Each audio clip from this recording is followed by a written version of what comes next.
Good morning everybody. Good morning to all of you. स्वागत है आपका अपने चैनल यूट्यूब पर। चैनल का नाम तो बता दो, नवीन सर जी एंड फिजिक्स पे। ओके सो आज हम करते हैं चैप्टर अपना। कौन सा चैप्टर करते हैं? आज हमने फिजिक्स का टॉपिक लिया है, एक वो लिया हमारा वर्क पावर एंड एनर्जी। ठीक है, तो उसको ध्यान में रखते हुए हम कुछ बातें करेंगे इसके बारे में। थोड़ा बहुत आज एज ए इंट्रोडक्शन ही करेंगे हम, ज़्यादा कुछ नहीं करते हुए।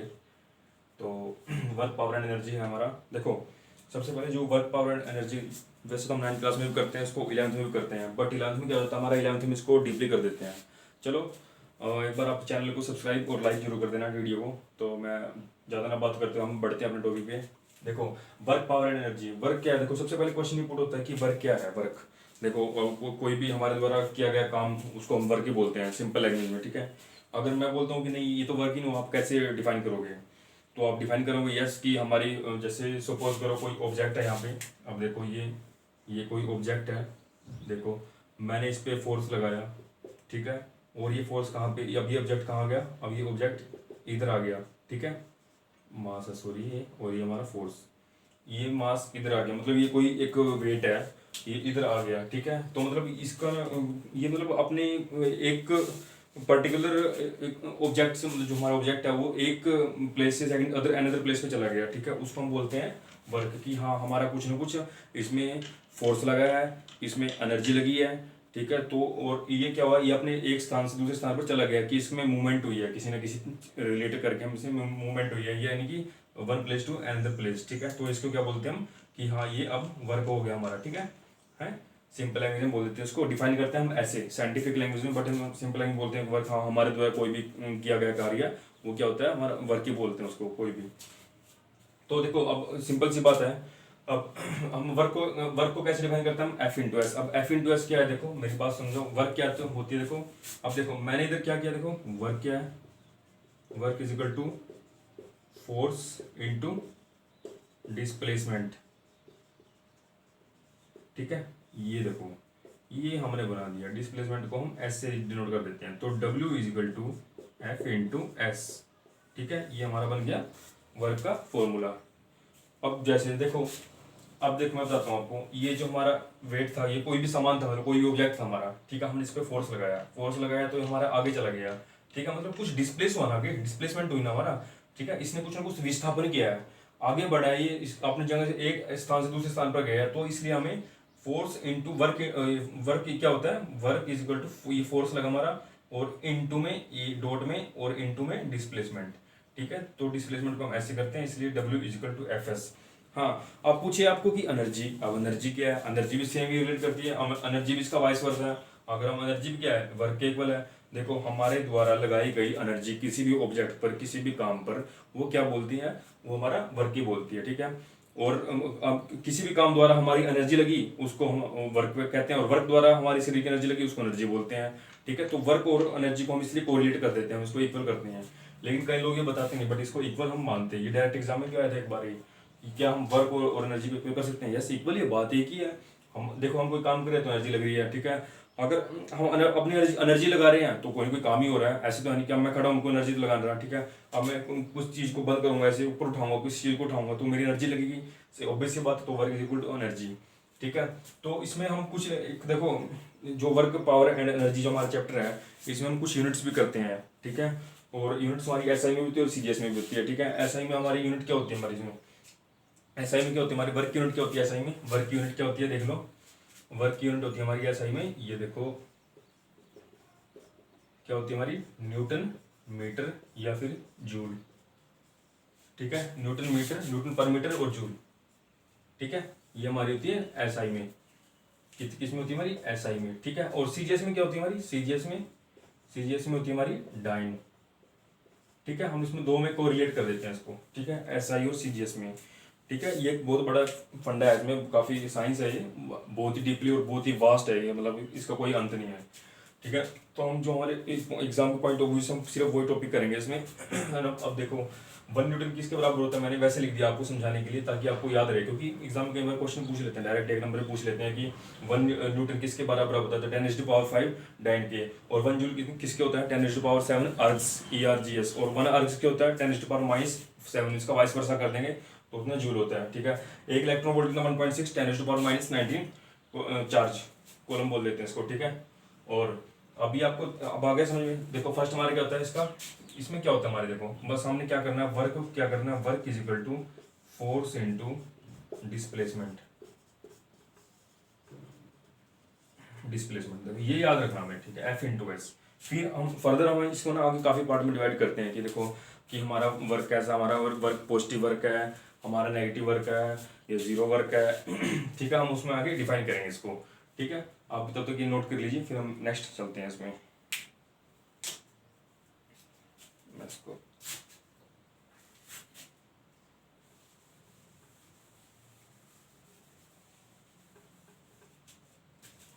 देखो अब हम बात करते हैं इसमें किसमें, पॉजिटिव वर्क के,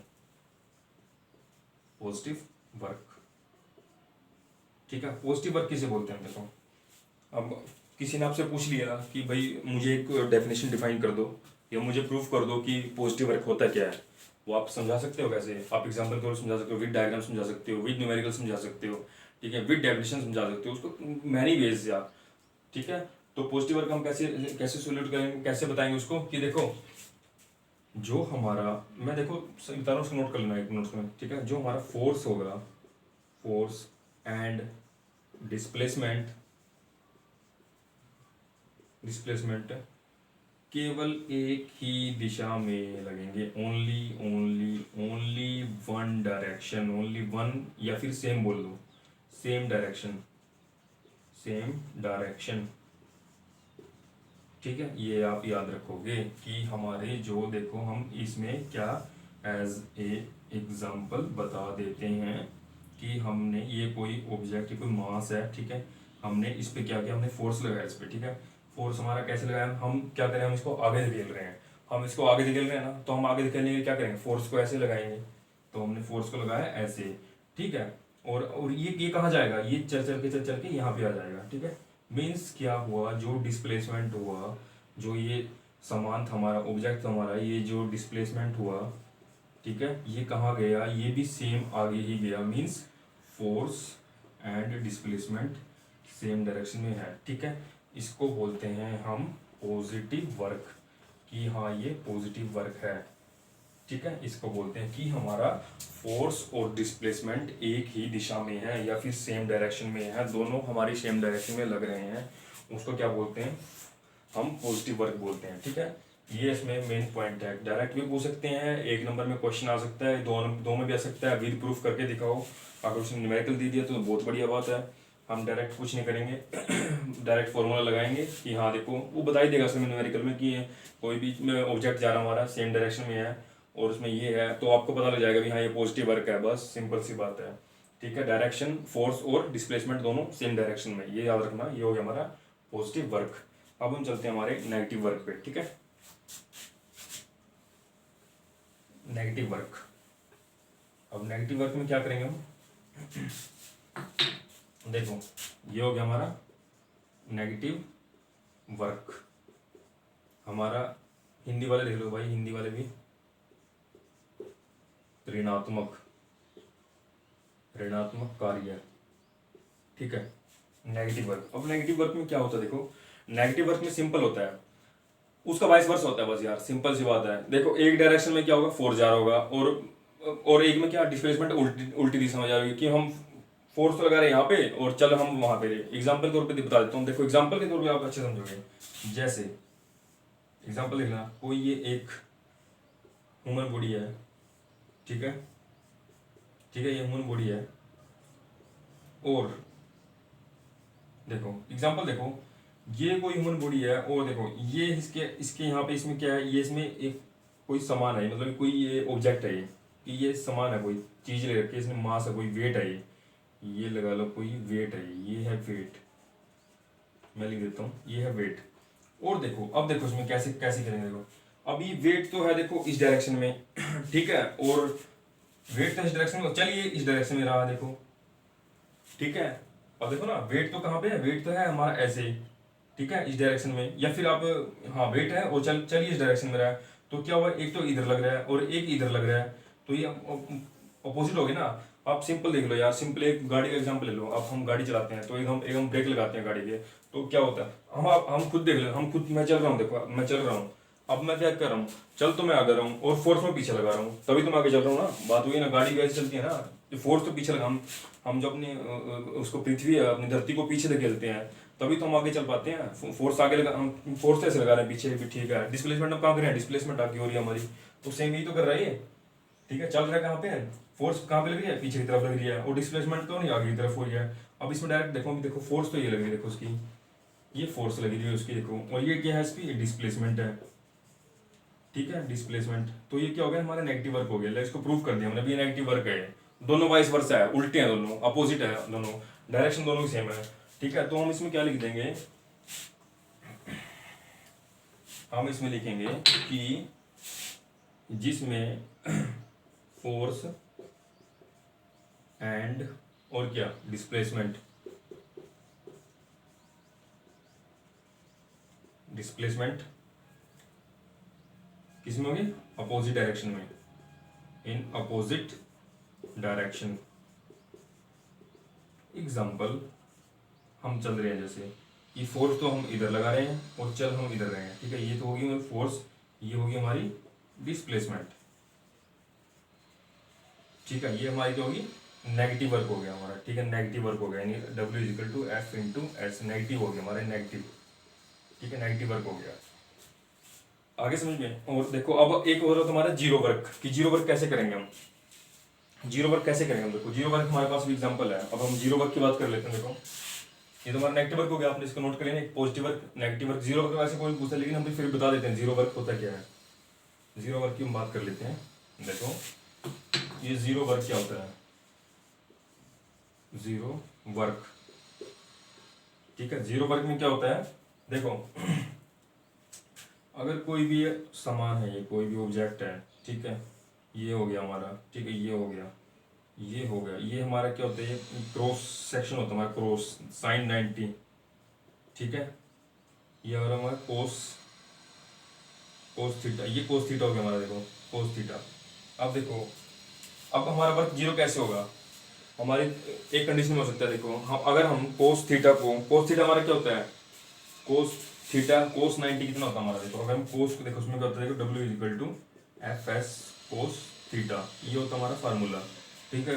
अब हम इसमें क्या करते हैं, थीटा की वैल्यू रखते हैं, थीटा की वैल्यू हम 60 भी रख सकते हैं, अगर वो जैसा बताएगा वो, न्यूमेरिकल की बात कर रहा हूँ मैं, न्यूमेरिकल की ठीक है। थीटा इजिकल टू 90 रख सकते हैं ठीक है। थीटा इजिकल टू हम क्या रख सकते हैं, और क्या सकते हैं, जीरो रख सकते हैं ठीक है, कोस की वैल्यू। अब हम देखो अब जीरो कैसे बनाएंगे हम, अगर हम W is equal to F into S cos 90, cos 90 हमारा कितना होता है, कोस 90 कितना होता है हमारा, जीरो, जीरो कितना होता है, 1 होता है ठीक है। ये कितना होता है, 1/2 होता है ठीक है। अगर हमारी वैल्यू जीरो है तो वर्क हमारा जीरो हो जाएगा, सिंपल सी बात। अगर हम इसको कोस को हम 90 कर देते हैं यहाँ पे, कोस 90 ठीक है, तो हमारा क्या हो जाएगा, ये हमारा जीरो वर्क हो जाएगा, कि हमारा कोई भी वर्क नहीं माना जाएगा।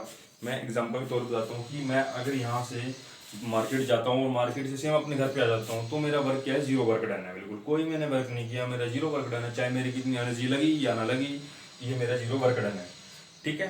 ये तो हो गया हमारा वर्क और एनर्जी का कंडीशन सारी, जो मैंने आपको बता दी कि कौन कौन सी कंडीशन हो सकती है ठीक है। और अब देखो इसमें एक और, मैं वैसे तो आपको कल डिस्कस करूंगा, बट मैं थोड़ा सा बता देता हूँ। जैसे कि हमारा एक पावर होती है, देखो पावर, पावर का फार्मूला क्या होता है, वर्क अपॉन टाइम। ये नोट कर लेना आप, इस पे डायरेक्ट न्यूमेरिकल आता है, डायरेक्टली न्यूमेरिकल आता है। आपको कोई दो चीज दे दी होगी और एक चीज निकालनी है, सपोज करो आपको वर्क और टाइम दे दिया होगा कि इसने इतना वर्क किया और इतने टाइम में किया, कि पावर बताओ, पावर कंज्यूम कितनी हुई, तो डायरेक्ट यहाँ न्यूमेरिकल आपका लग जाएगा ठीक है। और एक आता है इसमें कि आपसे पावर दे रखी होगी, आपको टाइम निकालना होगा कि कितने टाइम में इसने इतना वर्क कि आप बता सकते हो तो सिंपल है, इसको टाइम को यहाँ डिनोट कर देना, वर्क को पावर वैल्यू रख के इसको निकाल देना। ठीक है, ये हो गया हमारा पावर के रिलेटेड। जैसे कि हम पावर में हम क्या करते हैं, हम इलेक्ट्रिसिटी में हम जैसे पढ़ते हैं हम पावर के बारे में कि जैसे ये 1 वाट में कितना हो गया, कितना हमारा होता है 1 HP में कितना होता है हमारा 0.7 1 HP में 0.746 वाट होता है। ठीक है, ये याद रखना चाहिए। ऐसे ऐसे मतलब कुछ पावर के हैं, आगे मैं इसको कराऊंगा पूरा डिटेल में। ठीक है, तो अब हम नेक्स्ट चलते हैं। नेक्स्ट हमारा टॉपिक क्या, अब हम करते हैं पावर एंड एनर्जी। एनर्जी अब हम टॉपिक करते हैं एनर्जी के ऊपर। ठीक है, अब हम देखेंगे कि एनर्जी होती क्या है बेसिकली। ठीक है, ये आपने नोट कर लिया।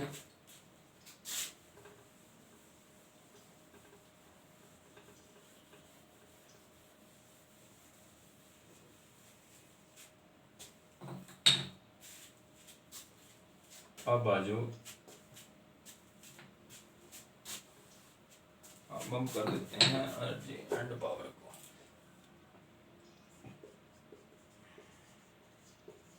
एनर्जी एंड पावर,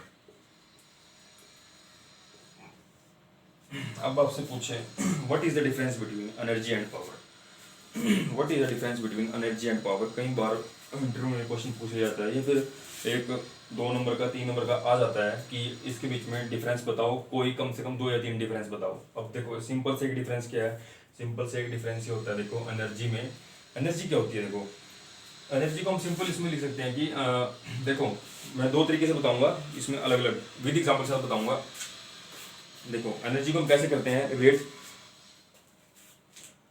और वर्क को कैसे, पावर को कैसे करते हैं। देखो पावर, अब पावर ये तो है कि देखो हिंदी में बता देता हूँ, हिंदी वाले को नोट कर लो, बोलते हैं कि हमें हिंदी में नहीं बताते हैं। ठीक है, इसको बोलते हैं ऊर्जा। ठीक है, अब इन दोनों में बहुत डिफरेंस है भाई, ऊर्जा शक्ति में बराबर मत लगाना। ऊर्जा तो हम क्या करते हैं, ऊर्जा के हमारे में कितनी ऊर्जा है, कितनी एनर्जी है, कितनी एनर्जी है। ठीक है, कैपेसिटी ऑफ डूइंग वर्क।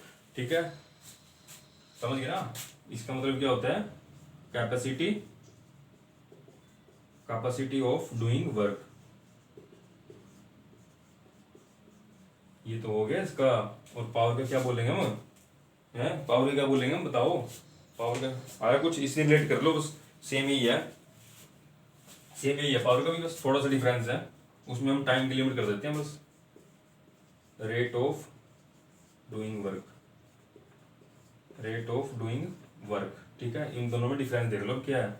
ठीक है, एक तो मेरे अंदर काम करने की कैपेसिटी कितनी है, अभी मेरे अंदर ऊर्जा कितनी है, और एक ये है कि उसने 1 घंटे में कितना काम कर दिया, उसके अंदर कितनी पावर है, उसने 1 घंटे में इतना काम कर दिया। ये रेट है, जो रेट को, ये टाइम को डिनोट करता है, हमारा टाइम को, जहाँ पे रेट आ जाएगा ना वहाँ टाइम को शो कर देगा वो। ठीक है, कि कितने घंटे में, कितने मिनट में, कितने सेकंड में कितना काम किया उसने, और इतने मिनट में, इतने घंटे में इतने काम करने की इसकी कैपेसिटी है। ठीक है, ये होगी हमारी एनर्जी, कितनी कैपेसिटी है मेरे घंटे में काम करने की। ठीक है, और कितनी, मैं 1 घंटे में कितना काम कर सकता हूँ, ये रिलेट होते हैं एनर्जी और पावर में। इसको कर लो note, capacity of doing work, rate of doing work, capacity of doing work, rate of doing work. ठीक है, अब देखो, अब जो हमारी होती है एनर्जियाँ होती है, हमारी एनर्जी बेसिकली हम इसको 2 पार्ट में डिवाइड कर देते हैं। देखो एनर्जी को 2 टाइप में कर देते हैं। तो हम कर देते हैं काइनेटिक एनर्जी, ठीक है, कर देते हैं पोटेंशियल एनर्जी। ठीक है, इसको तो बोलते हैं हम हिंदी में गतिज ऊर्जा। ठीक है, इसको बोलते हैं हम स्थितिज ऊर्जा, स्थितिज ऊर्जा। ठीक है, पोटेंशियल एनर्जी, काइनेटिक एनर्जी पूरा लिख देता हूँ, पोटेंशियल एनर्जी। ठीक है, ये 2 होगी हमारी। ठीक है, हम इसको 2 से रिलेट कर देते हैं, काइनेटिक एनर्जी और पोटेंशियल एनर्जी। अब देखो, अब मैं इसमें बताता हूँ कि what is the difference between kinetic energy और पोटेंशियल एनर्जी। चलो ये बताओ काइनेटिक एनर्जी होती क्या है। First of all kinetic energy का फार्मूला क्या होता है, और काइनेटिक एनर्जी होती क्या है, इसमें बेसिकली हम करते क्या काइनेटिक एनर्जी में। ठीक है, देखो जो एनर्जी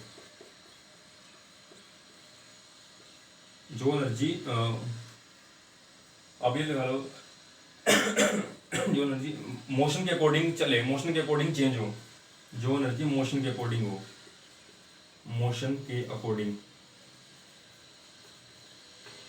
ठीक है, उसको हम गतिज ऊर्जा बोलते हैं, यानी काइनेटिक एनर्जी बोलते हैं, गतिज यानी काइनेटिक एनर्जी बोलते हैं। ठीक है, और ये क्या होती है, पोटेंशियल, जो एनर्जी पोजीशन के अकॉर्डिंग, पोजीशन, पोजीशन यानी स्थिति, स्थिति, स्थिति के अकॉर्डिंग, ठीक है, वो उसको हम बोलते हैं काइनेटिक एनर्जी और पोटेंशियल एनर्जी। ठीक है, ये टू टाइप्स की एनर्जी की जो जिसमें भी हमें हमारे एनर्जी में कोई मोशन आ गया ना, ठीक है, अब जैसे मैं चल रहा हूँ, मेरी काइनेटिक एनर्जी है, बस मैं चल रहा हूँ, मैं मोशन में हूँ, बस सिंपल सी बात है। ठीक है, जिसमें मोशन हो बस वो क्या हो, काइनेटिक एनर्जी। और जिसमें पोजीशन हो उसमें क्या है, पोजीशन मतलब एक ही पॉइंट को, भाई इस पॉइंट पे है बस, ये तो बस। ठीक है, इसको मैं आगे बताऊंगा, ये होगी पोटेंशियल एनर्जी। ठीक है, तो इसलिए जहाँ पे मोशन आ गया ना वहाँ पे गति, देखो नाम से पता चल रहा है गति, जो गति में हो बंदा, गति कर रहा हो, जो गति कर रहा हो, ठीक है, मतलब मोशन में हो, जो मोशन में हो उसके क्या बोलते हैं हम, काइनेटिक एनर्जी। ठीक है, और जो एक सेम फिक्स पॉइंट पे हो भी, हाँ इस पॉइंट पे है ये, वो किस में आ गया, वो पोटेंशियल एनर्जी में। ठीक है, अब मैं इसके बारे में बताऊंगा, देखो आगे, ये इतना नोट कर लो आप, फिर चलते हैं हम नेक्स्ट पॉइंट पे।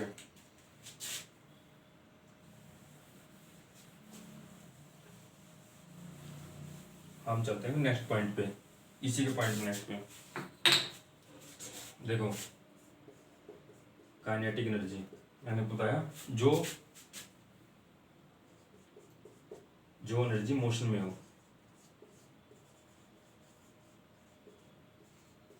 हो, ठीक है, या फिर जिसमें मोशन हो रहा हो, जिसमें मोशन यानी गतिज हो रही हो,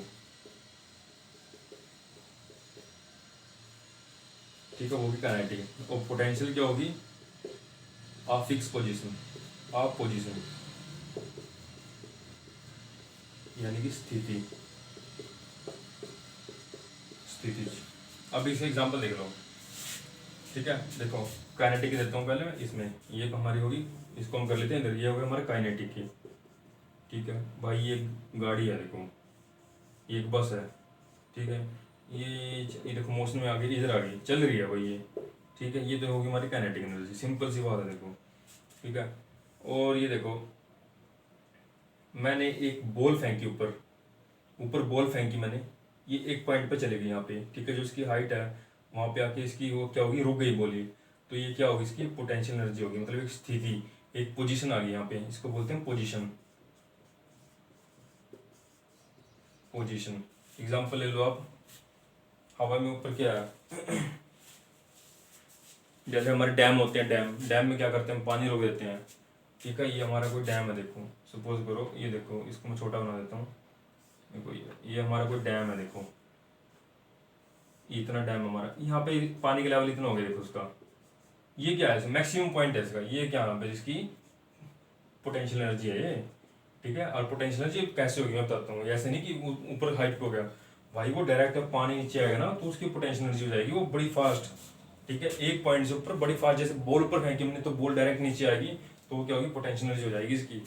ठीक है, एग्जाम्पल के तौर पर ले लो आप, आकाश में हमारे बर्ड्स फ्लाई करते हैं, ठीक है, एरोप्लेन मूव करते हैं, वो क्या होते हैं हमारी, वो हाइट पे चलते हैं ऊपर, हाइट का तो फंडा होता है पोटेंशियल एनर्जी का, कि जो हाइट पे होगा भाई वो पोटेंशियल एनर्जी हो जाएगी। ठीक है, अब देख लो फार्मूले से रिलेट कर लो, ये लो फार्मूले से रिलेट कर लो, फिर आप बोलोगे, ये देखो इंपॉर्टेंट पॉइंट है बिल्कुल, और समझ लो बस इसको ध्यान से, रट्टा मारने की जरूरत नहीं है इसमें। देखो इसका काइनेटिक एनर्जी का ये फार्मूला होता है हाफ एम वी स्केयर, इसका होता है भाई पोटेंशियल एनर्जी का एम जी एच। ठीक है, अब देखो एक बार मैं दोबारा इसको करके ऊपर से दोबारा स्टार्ट करता हूँ, फिर नीचे इसमें स्पेस नहीं रहता हूँ। देखो काइनेटिक एनर्जी और पोटेंशियल एनर्जी, ठीक है, ये होगी हमारी काइनेटिक एनर्जी, ये होगी हमारी पोटेंशियल एनर्जी। अब देखो लास्ट पॉइंट पे चल रहे हैं बस हम, मैं इतने कर रहा हूँ, ज़्यादा हो जाएगा, बाकी मैं कल करूँगा। देखो काइनेटिक एनर्जी को हम किस में करते हैं, हाफ एम वी स्केयर। ठीक है, इसमें क्या हो गया, पोटेंशियल एनर्जी को एम जी एच, एम क्या है हमारा मास, वी क्या है वेलोसिटी। ठीक है, इसमें क्या हो गया मास, ये क्या है acceleration, due to gravity. Height आ गई ना जहाँ पे, भाई वहाँ पोटेंशियल एनर्जी का यूज हो जिक्र हो रहा है, ठीक है। जहाँ पे हाइट की हम बात कर लेते हैं, जहाँ पे हमारे न्यूमेरिकल में कोई भी अगर बोलते हैं कि मैंने भाई एक बॉल फेंकी ऊपर, बस वो ऊपर गई ना, हाइट पे गई ना, तो समझ लो इसका इससे रिलेट हो गया पोटेंशियल एनर्जी से, ठीक है। अब देख लो मैं बताता हूँ, देखो एग्जाम्पल के तौर पे, भाई जैसे ये बॉल गई ऊपर, देखो ये बॉल फेंकी ऊपर, ये गई, ये गई, ये गई, ये गई, यहाँ पे आ गई, देखो एक मैक्सिमम हाइट पे, ठीक है। ये इसकी होगी हाइट, ये किसकी होगी हाइट, ठीक है। अब यहाँ पे क्या होगी, यहाँ पे पोटेंशियल एनर्जी ना जो, ये क्या होगी मैक्सिमम हो जाएगी, ये हो जाएगी मैक्सिमम, ठीक है। और यहाँ पे क्या हो जाएगी पोटेंशियल एनर्जी मैक्सिमम, लेकिन काइनेटिक एनर्जी क्या हो जाएगी यहाँ पे, जीरो हो जाएगी, बिल्कुल जीरो। हाँ, अब मैं बताता हूँ जीरो हो जाएगी, देखो हाफ एम वी स्केयर, भाई इसने वेलोसिटी से फेंकी, इतनी वेलोसिटी से ऊपर गई है, देखो यहाँ पे आके जीरो होगी ना, रुकी ना यहाँ पे आके, यहाँ पे वी जीरो हो गया, तो वी जीरो हो गया, हाफ एम गुणा मल्टीप्लाई में जीरो, तो ये कितना हो जाएगा जीरो। काइनेटिक एनर्जी कितनी हो जाएगी हमारी, जीरो, ठीक है। और पोटेंशियल एनर्जी में देख लो क्या हो जाएगा इसमें इसमें क्या हो जाएगा पोटेंशियल एनर्जी में, ये कितना हो जाएगा मैक्सिमम हो जाएगा, ठीक है। ये हो जाएगा M G H, maximum, maximum, ठीक है। ये देखो ये डिफरेंस है, ठीक है ना, मतलब नीचे आया, नीचे नीचे देखो, अब देखो, अब देखो काइनेटिक एनर्जी ऊपर की तरफ तो थी कितनी जीरो काइनेटिक एनर्जी, लेकिन अब जब नीचे आ रही है गाड़ी, ये देखो नीचे बोल आ रही है जो, इसमें क्या हो जाएगी काइनेटिक एनर्जी भाई मैक्सिमम हो जाएगी इसमें, मैक्सिमम, क्योंकि उसको मूवमेंट दोबारा मिलेगी, और पोटेंशियल क्या हो जाएगी इसमें, पोटेंशियल जीरो हो जाएगी, ठीक है। कोई भी ऊपर से नीचे आएगी चीज़ तो वो क्या होगी, वो मोशन में होगी, नंबर एक बात, वो क्या होगी मोशन में होगी, तो काइनेटिक एनर्जी कितनी हो जाएगी हमारी, मैक्सिमम हो जाएगी, मैक्सिमम, ठीक है। ये बात ध्यान रखनी है। और पोटेंशियल एनर्जी क्या हो जाएगी हमारी, जीरो हो जाएगी। जीरो क्या हो जाएगी, जब हाइट ही रहेगी नीचे, वो ग्रेविटी पे आगे रही, तो ग्रेविटी भी तो लगाएगी फोर्स अपना, ग्रेविटी इसको खींचेगी पकड़ के, ठीक है। तो यही तो तुम्हारा लॉ ऑफ कंजर्वेशन, यही तो तुम्हारा लॉ ऑफ कंजर्वेशन, ठीक है। जो मैंने आपको डिफरेंस बताया ना, इसी को हम बोलते हैं लॉ ऑफ कंजर्वेशन, ठीक है। जो दोनों में मैंने डिफरेंस बताया ना कि काइनेटिक एनर्जी जीरो कहाँ पे होगी और पोटेंशियल एनर्जी कहाँ पे ज़्यादा होगी, ठीक है। इसी को बोलते हैं लॉ ऑफ कंजर्वेशन। देखो लॉ ऑफ कंजर्वेशन, ठीक है, इसी को तो बोलते हैं भाई मेरे लॉ ऑफ कंजर्वेशन। इसको कर लो अच्छे से, ठीक है। यही दोनों में डिफरेंस होता है। अब आपको पता लग गया ना कि क्या क्या डिफरेंस होता है इसमें, कब इसकी मैक्सिमम हाइट होती है, मैक्सिमम हाइट पे कितनी होती है काइनेटिक एनर्जी, जीरो होती है। मैक्सिमम हाइट पे पोटेंशियल एनर्जी हाई होती है, मैक्सिमम होती है ऊपर हाइट पे, और जब वो ऊपर से नीचे आएगी तो काइनेटिक एनर्जी कितनी हो जाएगी, मैक्सिमम हो जाएगी, क्योंकि मोशन हो जाएगा, मोशन में आएगी, प्लस नीचे आ रहा है, वो मोशन कर रहा है, ग्रेविटी उसको अपनी तरफ खींच रही है, तो काइनेटिक एनर्जी मैक्सिमम हो जाएगी, पोटेंशियल एनर्जी हमारी कितनी हो जाएगी, जीरो हो जाएगी, ठीक है। यहाँ पे अगर देखो, जब पोटेंशियल एनर्जी हम की एम जी एच को हम क्या करते हैं, एच हमारी जीरो हो जाएगी, तो यहाँ पे जीरो कर दो, तो पोटेंशियल एनर्जी कितनी हो जाएगी हमारी, सिंपल सी बात है, जीरो हो जाएगी। तो वही तो बताया मैंने, काइनेटिक एनर्जी जीरो कब होगी, पोटेंशियल एनर्जी जीरो कब होगी, ठीक है। अब देखो इसी में एक हम चलते हैं, इसको तो हम लॉ ऑफ कंजर्वेशन बोलते हैं, ठीक है। अब देखो अगर हम काइनेटिक एनर्जी की बात करते हैं, देखो ये आपने नोट कर लिया ना कि कब मैक्सिमम होगी। देखो मैं लास्ट बार बता रहा हूँ, देखो दोबारा कि काइनेटिक एनर्जी जब हम किसी भी बॉल को ऊपर फेंकते हैं, जब भी किसी हाइट के बारे में बात करते हैं, ठीक है, तो हाइट के बारे में बात करेंगे, तो जो भी चीज़ हाइट पे होगी ना, वहाँ पे पोटेंशियल एनर्जी हमारी चलेगी, उसी को हम पोटेंशियल एनर्जी बोलते हैं। वहाँ पे direct potential energy is equal to M G H, ठीक है। और जहाँ पे हम ऊपर से कोई भी चीज़ नीचे आएगी, और कोई भी ऑब्जेक्ट नीचे आएगा और मोशन में होगा, तो मोशन में क्या हो जाएगा, मोशन में क्या हो जाएगा, सिंपल सी बात है, काइनेटिक एनर्जी हो जाएगी। काइनेटिक एनर्जी क्या है भाई, गतिज ऊर्जा, गतिज जो चीज़ मोशन में उसको काइनेटिक एनर्जी बोलते हैं, और वहाँ पे काइनेटिक एनर्जी कहाँ मैक्सिमम हो जाएगी। अब ऊपर पहले तो ऊपर गई थी जो काइनेटिक जीरो थी, लेकिन ऊपर वहाँ पे कम पोटेंशियल एनर्जी, कहाँ पोटेंशियल एनर्जी की ताकत ज़्यादा हो गई थी कि हाँ अब मैं हाइट पे आ गई, वहाँ पर मैक्सिमम हो जाएगी। लेकिन जैसे नीचे गई तो पोटेंशियल एनर्जी बेचारी जीरो, और काइनेटिक एनर्जी बिल्कुल टॉप पे एकदम मैक्सिमम हो जाएगी, ठीक है। इसी को बोलते हैं लॉ ऑफ कंजर्वेशन, ठीक है। और हम कई बार क्या होता है, हमसे कुछ क्वेश्चन पूछ लेते हैं, देखो कि अगर काइनेटिक एनर्जी में अगर m को दुगना कर दिया जाए, m को यानी मास को तुम्हारे दुगना कर दिया जाए, तो काइनेटिक एनर्जी कितनी होगी। देखो क्वेश्चन दोबारा सुन लो, अगर m को हम 2 गुना कर दिया जाए तो काइनेटिक एनर्जी कितनी होगी। भाई kinetic energy is equal to half M V square, अगर मास को 2 गुना कर दिया जाए कितनी होगी, मास को इसको 2 गुना कर दो, 2 गुना कर दो, तो काइनेटिक एनर्जी भी 2 गुना हो जाएगी। Then kinetic energy will be 2 times, तो काइनेटिक एनर्जी भी 2 गुना हो जाएगी। ठीक है, सिंपल सी बात है। देख मैं तो बताता हूँ, काइनेटिक एनर्जी 2 गुना कर दिया तो 2 गुना हो कितनी होगी काइनेटिक एनर्जी। ऐसे ही काइनेटिक एनर्जी को हाफ, क्या एम को करना है, एम को हाफ करना है। देखो अब देखो, अब मैं इधर करता हूँ। देखो kinetic energy is equal to half M V square. अगर एम को हाफ कर दिया जाए, वैल्यू पुट कर दी जाए, तो काइनेटिक एनर्जी भी आधी हो जाएगी। ठीक है, काइनेटिक एनर्जी को ये देखो एम को हाफ किया, एम को हाफ किया, देन काइनेटिक एनर्जी भी हाफ हो जाएगी, आधी हो जाएगी। ठीक है, इधर लिख लो m is equal to half, तो काइनेटिक एनर्जी भी 1/2 हो जाएगी। ठीक है, m is equal to 2, kinetic energy भी 2 गुना हो जाएगी। ये बात ध्यान रख लो इसमें अब। ठीक है, m की बात कर रहा हूँ मैं।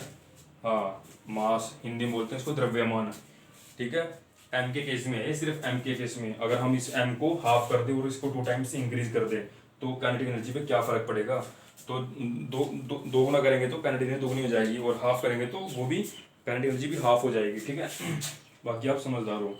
अब हम इसी में चलते हैं। देखो अब हमने तो m के बारे में इसका रिलेट किया था, कोरिलेट किया था इसको। अब हम करेंगे इसमें v के बारे में कोरिलेट। ठीक है, अगर हम काइनेटिक एनर्जी में अगर हम v को 2 टाइम्स इंक्रीज कर दे, v को 2 गुना कर दे, तो कितना हो जाएगा। अगर हम v को 2 गुना करेंगे तो कितना हो जाएगा, v को 2 गुना करने पर कितना हो जाएगा यार। इसकी v की वैल्यू 2 रख दो, सिंपल सी बात है। इसमें रख दो 2 हाफ 2m, v की वैल्यू 2 का स्केयर कितना हो गया, हाफ 2m। ठीक है, ये कितना हो गया, 4 हो गया, तो 4 गुना हो जाएगी। ठीक है, 4 गुना हो जाएगी, 4 गुना हो जाएगी काइनेटिक एनर्जी।